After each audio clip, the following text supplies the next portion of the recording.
Michel Porto, bonsoir. Bonsoir. Et bienvenue sur les Épicuriales. Emmanuel Paroda, bonsoir. Bonsoir. Première année sur les Épicuriales. Oui. Première fois, et un vrai privilège d'accompagner Michel ce soir. Michel t'a appelé et il t'a dit... Alors attends, on inverse là.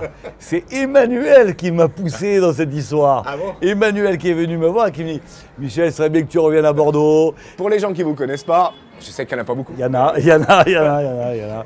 Alors, vous êtes donc propriétaire d'un restaurant qui s'appelle Le Poulpe, entre autres, et aussi le Malthazar.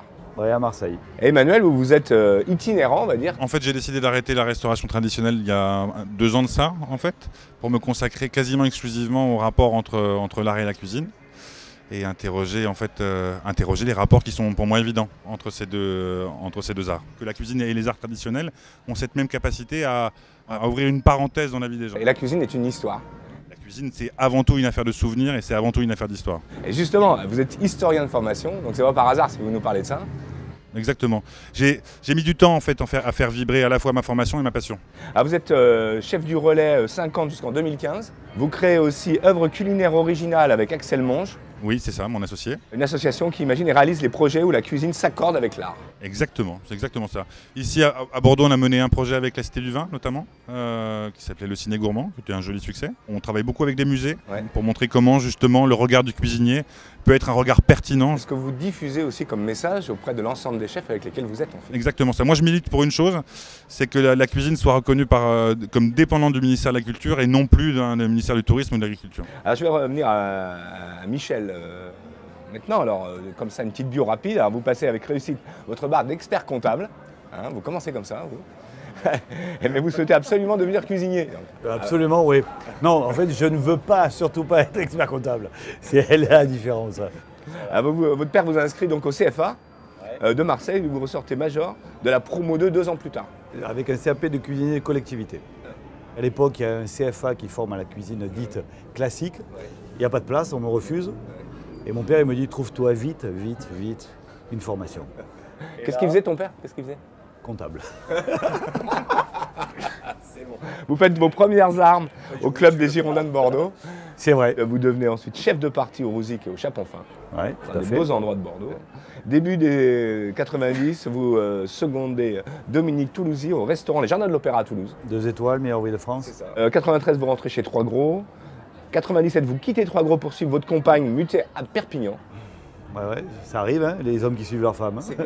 Vous ouvrez votre première affaire à Perpignan, à l'enseigne Côté Théâtre. Ce restaurant vous vaut un premier macaron Michelin en 2001. C'est ça. En 2009, vous obtenez votre 2e macaron Michelin. À Bordeaux. Au Saint-James. En 2012, vous reprenez la brasserie de Malthazar. Et en 2014, vous ouvrez votre 2e brasserie, Le Poulpe, à Marseille. Tout à fait. Vous savez tout sur moi. T'es élu chef de l'année en quelle année? Cuisinier de l'année? On me l'a annoncé en 2011 pour l'année 2012. Goemio me fait chef de l'année. Ouais. On va parler tout de suite de ce soir. Venons-en au fait. 2 entrées. Oui, une première à base de poulpe. Puisque bon, vu qu'un restaurant s'appelle Le Poulpe, donc il me fallait venir avec du poulpe. Et puis la deuxième, c'est à base de rouget, qui est mon plat. Alors c'est pas mon plat fétiche ou plat phare, j'aime pas ça. C'est mon poisson de prédilection, le rouget, que j'ai associé avec du crabe. En fait, l'idée, c'est de reprendre le plat qui est un peu emblématique ici, qui est la bécasse, et on récupère en fait les intérieurs du rouget pour en faire une farce. Les abats. Les abats. Et c'est avec ces abats-là qu'on va accompagner le rouget. Moi, c'est ton foie gras pour commencer. J'aime bien travailler la terre et la mer, en fait. Je le lis avec une vinaigrette aux 2 citrons confits, au sel et au sucre. Et à côté, on sert ça avec des panisses, forcément. C'est une vraie signature marseillaise, c'était assez drôle. Des olives, quelques cerises également, un petit vinaigre légèrement poivré. Et le dessert, on travaille sur l'opposition et la fraîcheur entre la pistache, la framboise et la roquette, en fait, avec un sorbet betterave qui va lier le tout et rafraîchir le tout. Merci à tous les deux. Écoutez, merci de nous recevoir. Je vais en profiter, puisque j'ai la caméra, pour remercier tous les gens qui ont travaillé avec nous, qui se sont donné beaucoup de mal, parce que tous les jours, il y a eu au moins 3-4 reportages de faits. Didier de Arom, qui va venir nous rejoindre très rapidement. Didier, viens parmi nous. Ici, parce que rien n'est possible sans lui. Didier, donc, ses impressions pour ces Épicuriales, comment ça s'est passé?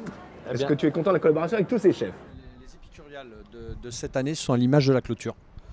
Je suis vraiment ravi d'avoir Emmanuel et bien évidemment Mon ami de longue date qui m'a fait l'honneur de venir tous les deux. Merci à toi Michel, merci Emmanuel. Merci. C'est une belle clôture, on va bien s'éclater ce soir. Merci à toi. On remercie les équipes d'AMG aussi pour leur confiance et tous les partenaires, le Saint évidemment, la Lacoste bien sûr, la Vinothèque de Bordeaux. Et puis je vous dis bonne soirée et surtout à l'année prochaine. À l'année prochaine. Bye bye.